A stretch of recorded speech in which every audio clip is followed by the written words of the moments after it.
Halo, kembali lagi di channel GRW bersama dengan Maura. Dan hari ini kita kembali dapat kesempatan untuk ngobrol nih bersama dengan Ko Vincent. Coba boleh kok sapa dulu teman-teman yang lagi nonton di rumah. Halo. Oke, hari ini kita konsepnya agak sedikit lebih santai mungkin ya kok kalau dibandingkan dengan episode-episode sebelumnya. Dan mungkin ada teman-teman nih yang baru nonton channel ini, boleh coba kok kenalin diri ulang ke teman-teman yang baru bergabung. Oke, halo, nama saya Vincent. Kesibukannya apa dong?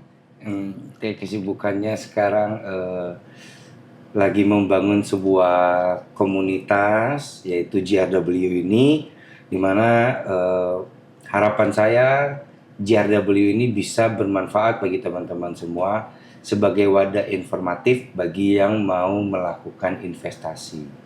Oke, jadi inilah ya teman-teman sosok di balik channel GRW. Dan hari ini kita mau ngobrol lagi nih masih seputaran investasi juga ya Ko. Yo. Kalau menurut Ko Vincent nih sebagai orang yang berkecimpung di dunia investasi udah lumayan lama, 8 tahun kalau nggak salah ya Ko? Iya, 8 Sekitar tahunan, 8 tahunan. Menurut Ko Vincent nih sebenarnya investasi ini bisa buat semua orang nggak sih? Atau emang cuman untuk mereka yang punya duit aja? Ya, sebenarnya berlaku untuk semua orang ya. Cuma ya seperti yang kita tahu pastinya investasi juga memerlukan duit. Betul, gitu. nggak salah. Cuma ya berlaku untuk semua orang harusnya. Oke, berarti siapapun dengan let's say pekerjaan apapun, background apapun sebenarnya bisa melakukan investasi gitu ya kok. Nah, orang kan juga sering bilang dan mungkin kita pernah bahas juga sebelumnya betapa baiknya kalau kita itu bisa memulai investasi sejak dini ya, let's say. Kayak, ayo mulai investasi dari sekarang. Itu kan ajakan-ajakan itu juga semakin banyak ya kok. Tapi ini let's say kalau misalkan ada orang yang gajinya pas-pasan gitu kok. Kayak untuk kebutuhan hidup sehari-hari dan segala macamnya. Sebenarnya realistis nggak sih kok kalau mereka mau melakukan investasi? Banyak sih yang nanya sama gue ya. Kayak pendapatannya di bawah UMR. Terus mungkin yang bisa kita bilang di angka 2 juta apa sampai 3 juta. Gimana caranya bisa investasi sedangkan buat kebutuhan sehari-hari aja lepas gitu kan.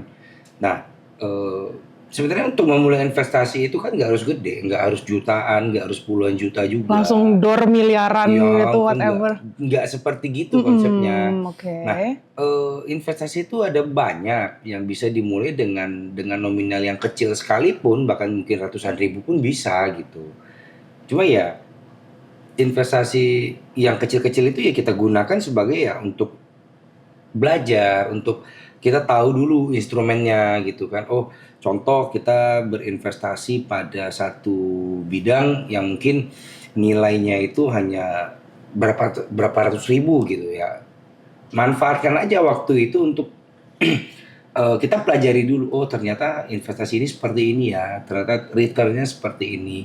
Once di saat kita punya anggaran lebih untuk dialokasikan ke investasi ya kita udah, oh ini cocok nih, returnnya oke, safety-nya oke, ya bisa dijadikan buat bahan pembelajaran aja. Nah, bagi teman yang bertanya dengan gajinya mungkin 2 juta sampai 3 juta ya, di saat dia mendapatkan income atau gaji di atas dari itu kan dia punya spare lebih yang bisa dialokasikan nanti. Oke, benar sih kayak biasanya let's say di angka 2 atau 3 juta itu dia bisa survive gitu kan. Iya, dia bisa 2 juta, memenuhi 3 juta kebutuhan dia udah hidup. Gitu. Gimana kalau nanti let's say ada peningkatan pendapatan, berarti dia punya spare lebih yang bisa diinvestasikan gitu ya. Betul. Jadi sebenarnya starting small itu nggak masalah dan berarti realistis aja dong. Aja. Oke. Nah, ngomongin soal realistis berarti kan balik lagi semua orang sebenarnya bisa melakukan investasi gitu ya. Nah, sekarang nih kan makin banyak juga ya aplikasi, platform yang menyediakan lah investasi gitu.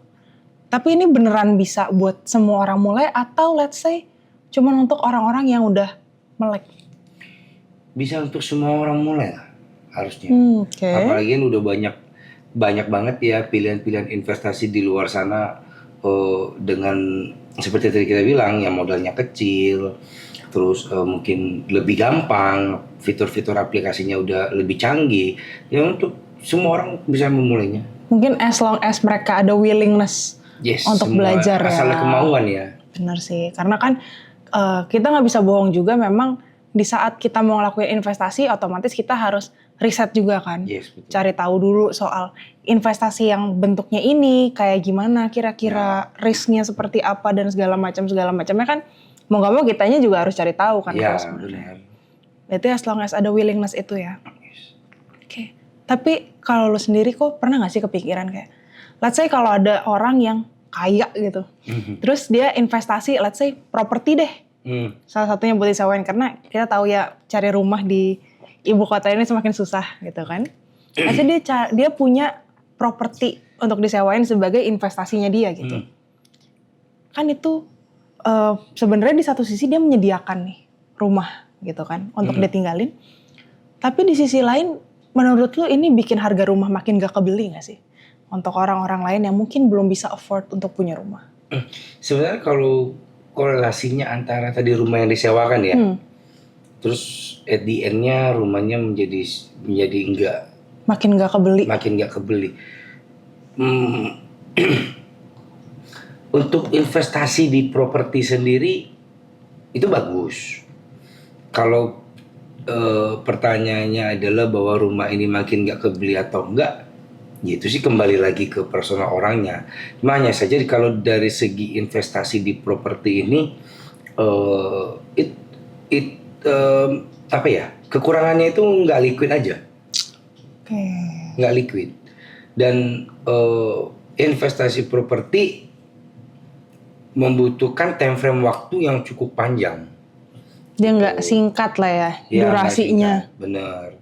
Terus juga belum dari segi perpajakan dan lain-lain segala macam. Masih banyak perintilannya sih sebenarnya.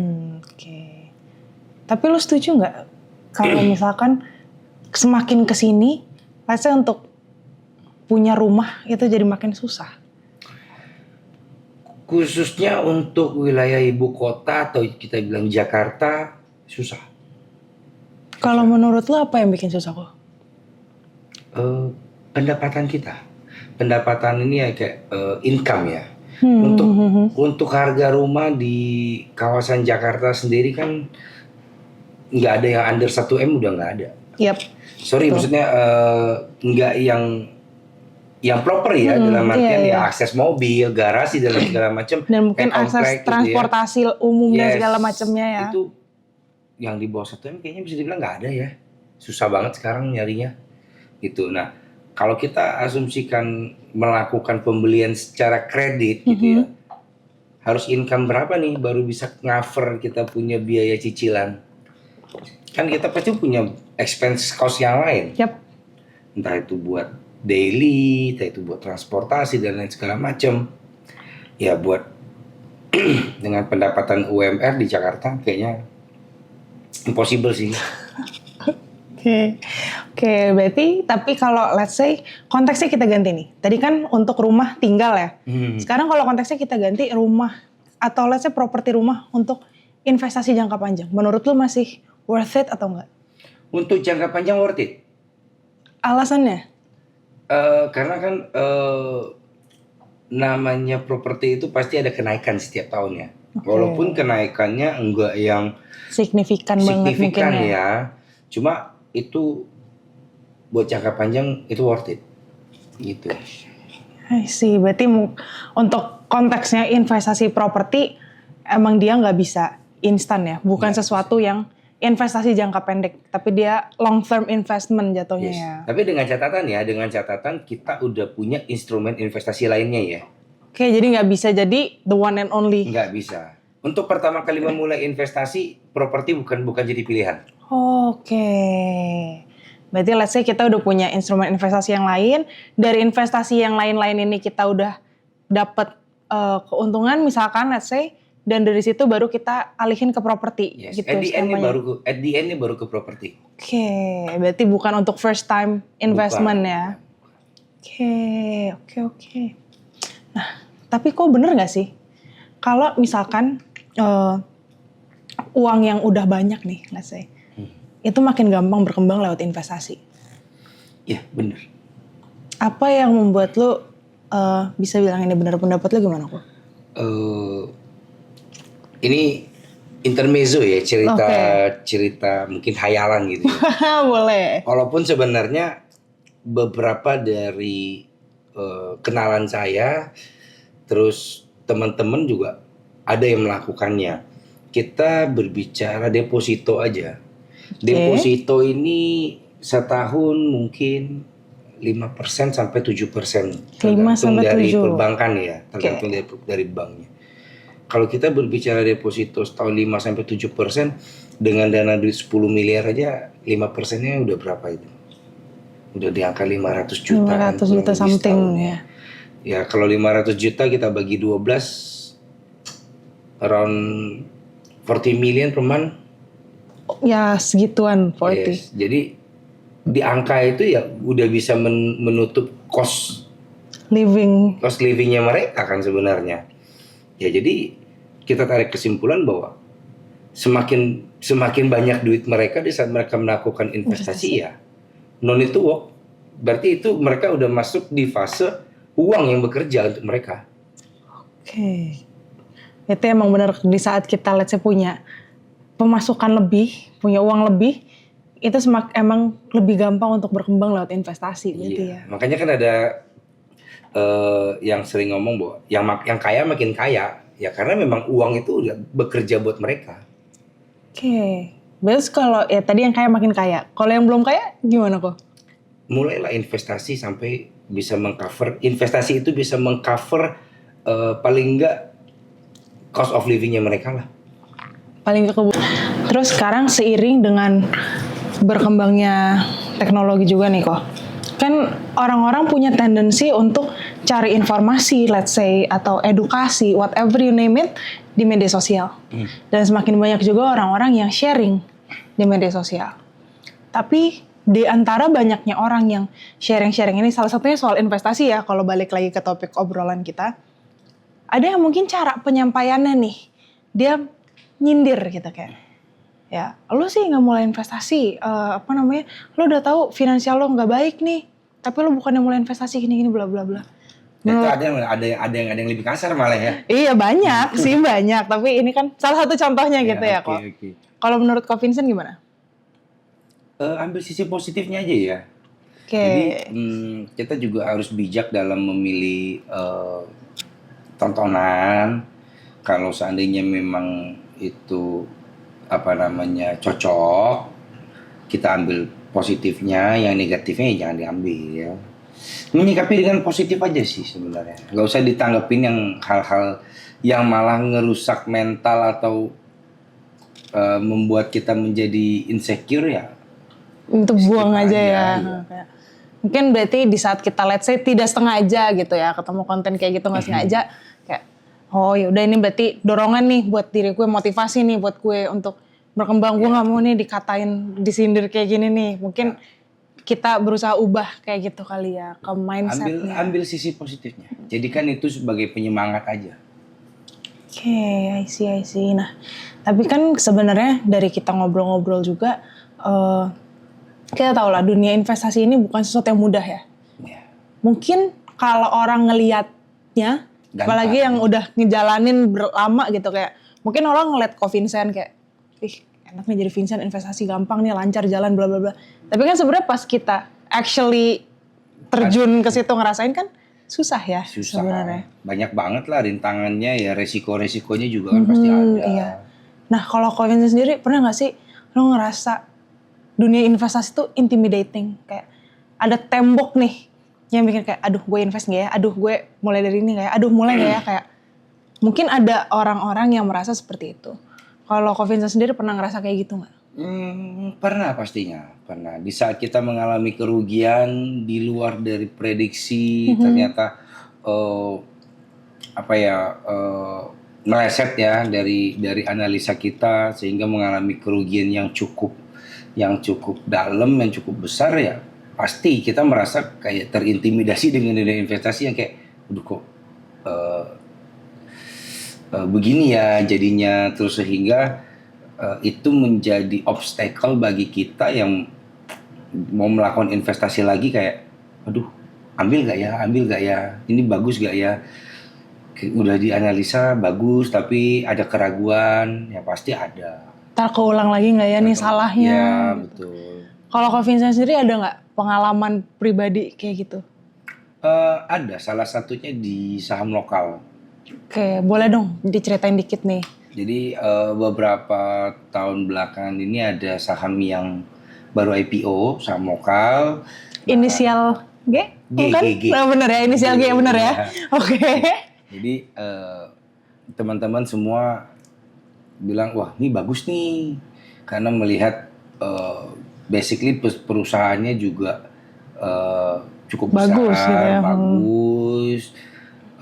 Pada dasarnya kan kalau bagi saya pribadi mau memilih instrumen saham ya, terutama saya melihat produknya itu yang kita gunakan juga gitu loh. Jadi Produk yang dekat lah ya. ya apalagi melihat intensitas penggunanya kan cukup tinggi. So jadi saya pikir boleh gitu kan.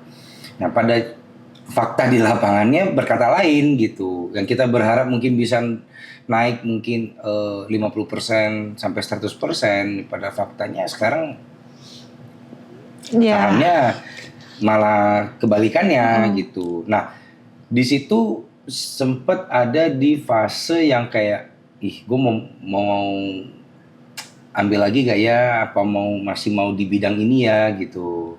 Nah, cuma ya banyak advice yang masuk sehingga kita memutuskan untuk cut loss ya. Kita cut loss, kita jual rugi sahamnya, kita alokasikan ke instrumen lain untuk Recovery plan berarti ya. recovery-nya untuk recovery.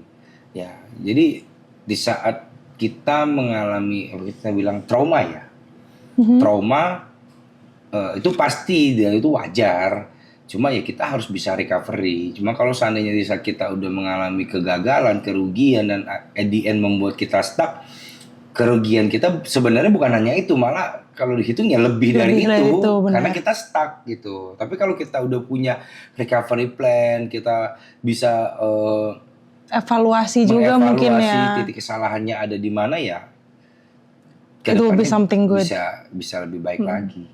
Kayak mungkin dari kesalahan yang sebelumnya, kemarin salahnya gue di sini nih, berarti kalau gue mau investasi lagi, gue nggak boleh kayak gini, gue harus gini nih, kayak gitu. Itu masuk ke dalam si recovery plan-nya itu juga berarti ya. Betul. Oke. Nah, terus kan untuk bisa kita tahu kayak recovery plan dan segala macam, berarti kan at least kita harus punya awareness-nya dulu nih sama investasi, atau mau tadi riset ya, mau research dulu soal investasi, cari tahu.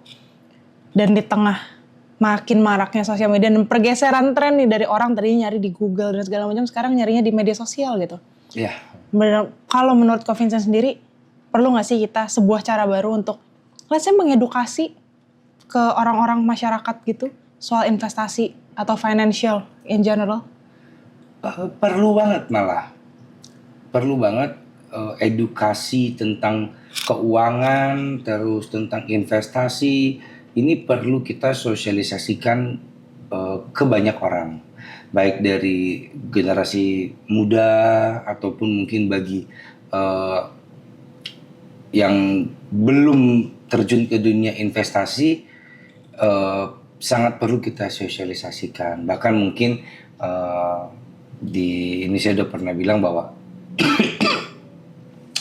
perusahaan-perusahaan investasi atau mungkin perbankan itu harus bisa memberikan sosialisasi kepada seluruh masyarakat Indonesia khususnya bahwa investasi ini diperlukan sejak dini gitu loh. Gitu. Jadi pentingnya Ko Vincent menyadari betapa pentingnya adanya sosialisasi atau edukasi soal investasi, ini juga yang akhirnya melatar belakangi Ko Vincent membangun GRW ini ya. Yes, berarti salah satu. Jadi GRW ini memang kita bentuk, kita hadirkan sebagai wadah informatif bagi teman-teman semua agar dapat sama-sama kita memulai investasi, memilih investasi yang lebih baik. Tuh dia pesan dari founder channel ini ya, pencetus channel ini teman-teman. Menyediakan edukasi supaya bisa diakses sama lebih banyak orang ya kok. Supaya semua orang, karena Coffee Sense meyakini kalau semua orang bisa melakukan investasi juga ya. Oke. Nah, terus nih tadi Coffee Sense kan sempat cerita juga kalau dulu sempat terjun juga di tahun 2014 tadi ya kok ya.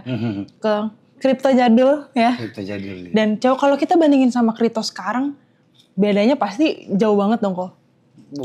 Ribu persen. Nah, bedanya jauh banget dan I think this is a proof kalau yang namanya dunia investasi, dunia finansial pasti kedepannya akan terus berkembang. Betul. Kita nggak tahu kedepannya nanti ada modal investasi apa lagi yang akan hadir, yang akan lahir gitu kan. Nah, kalau menurut Coffee Sense sendiri nih, sebagai orang yang ada di industri ini lumayan lama gitu. Dengan perkembangannya investasi ini, apakah Indonesia akan menjadi negara yang makin adil atau justru makin timpang? Itu tadi saya bilang, kalau secara edukasinya dapat kita sosialisasikan ke seluruh lapisan masyarakat, saya rasa pertumbuhannya lebih merata ya. Berarti ke arah yang positif ke arah yang positif, karena memang termasuk perekonomian secara global akan jauh lebih baik pastinya. Nah, ketimpangan itu tetap pasti akan ada. Betul. Tetap pasti akan ada karena itu tadi, sosialisasi akan pentingnya investasi ini tidak semua lapisan masyarakat tahu. Dan mungkin gak semua punya akses ke sana mungkin ya. Akses, tidak semua memiliki pengetahuan akan investasi, pentingnya investasi itu apa gitu. Bahkan ada yang udah tahu pun tapi nggak melakukan gitu. Tadi nggak ada willingness-nya itu ya. Itu nggak ada gitu. Jadi sebenarnya kedepannya akan menjadi sesuatu yang lebih quote unquote lebih adil atau lebih timpang ini sebenarnya balik lagi ke gimana caranya kita menyampaikan informasi soal pentingnya investasi dan gimana orang-orang ngerespon juga terhadap informasi ini. Karena kayaknya dipikir-pikir percuma juga di saat kita udah lakuin let's say edukasi, sosialisasi soal investasi, tapi yang menerima informasi ini tadi nggak ada willingness-nya itu ya. Yes. Ada orang yang udah punya willingness, udah punya niat, cuma di saat melakukan investasi coba sekali terus gagal ya udah stop gitu. Ya kan konsistensi benar, balik lagi konsistensi adalah kunci guys. Balik lagi. Berarti konsistensi dan willingness-nya itu ya yang menjadi kunci. Oke. Nah, kalau dari Coffee Sense sendiri nih, dari topik obrolan kita hari ini, kira-kira ada nggak pesan yang mau Coffee Sense sampaikan ke teman-teman yang lagi nonton? Kembali lagi ya, bahwa investasi itu sangat penting. Kita harus bikin financial plan, investasi mana yang akan kita pilih. Kita konsisten mungkin 1 tahun, 2 tahun. Pertama ya terasa berat, cuma saya yakin after 5 years ya, setelah 5 tahun apa yang kita mulai itu udah bisa dipanen. Oke. Ya berarti yang namanya investasi teman-teman memang hasilnya itu gak akan kerasa secara instan. Semua itu butuh proses, semua itu takes time ya kok. Yes. Tapi selama kita punya plan, kita punya willingness-nya dulu, terus kita punya plan dan kita konsisten ngejalanin plan itu, pasti kedepannya akan menghasilkan sesuatu yang baik untuk kita. Yeah. Itu ya kok. Dan balik lagi teman-teman boleh coba renungkan juga dari sekarang 5 tahun ke depan nih, teman-teman mau jadi apa ya kok ya. Yeah. Oke, Coffee Sense kalau gitu thank you banget untuk waktunya hari ini. Maaf nih mengganggu libur hari santainya nih ya berarti ya. Oke, terima kasih juga untuk teman-teman yang sudah menyaksikan video ini dari awal sampai akhir. Jangan lupa untuk like, comment, dan subscribe karena kita kedepannya akan terus menyajikan video-video yang berbagi insight soal dunia investasi dan finansial. Bersama saya Maura, sampai ketemu lagi. Bye.